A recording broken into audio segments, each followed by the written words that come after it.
Have you ever thought of someone at the exact moment your phone starts ringing? Or found the answer to a question you were pondering on a shop window or a random page of a book? Most of us call this a coincidence and move on.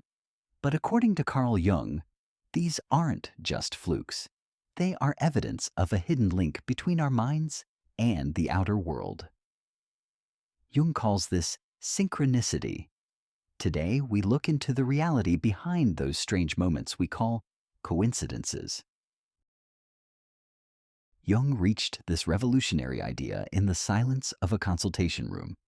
Opposite him sat a highly educated and resistant patient, someone who tried to control everything with a rational mind, viewing life only through the lens of rigid logic. At the most stagnant point of the session, the woman began to describe a strange dream from the night before.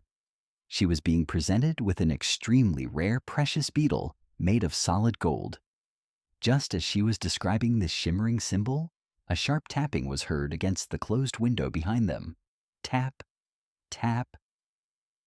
Jung, without breaking his composure, calmly stood up and opened the window. Into that dark room flew a living beetle, glowing like gold. Jung held the rare creature in his palm, stretched it toward his stunned patient, and simply said, "Here is your beetle." That was the moment not only where logic ended, but where the universe shook hands with the mind. Following this event, Carl Jung dedicated 30 years of his life to researching these meaningful coincidences. To him, our minds were communicating with the material world in ways we haven't yet deciphered. Even without a cause and effect relationship, there was an unbreakable bond of meaning. When Jung realized psychology alone couldn't explain this, he turned his gaze toward modern physics. To prove this, Jung corresponded for 20 years with Wolfgang Pauli, a founding father of quantum physics.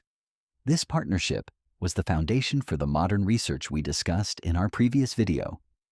Remember how we talked about particles in the brain being entangled, communicating regardless of distance? Pauli believed this strange bond didn't stay in the lab. To him, synchronicity was the physical reflection of those invisible quantum links in our daily lives. Today, modern science discusses whether our minds are connected to a much larger web than we thought. Perhaps nothing is purely accidental, but part of a whole we cannot yet see. But does this connection only cover the present? If mind and matter are so intertwined, one question becomes inevitable. Can the future affect the past? In the next episode, we will examine the flow of time and whether the future seeps into our decisions today.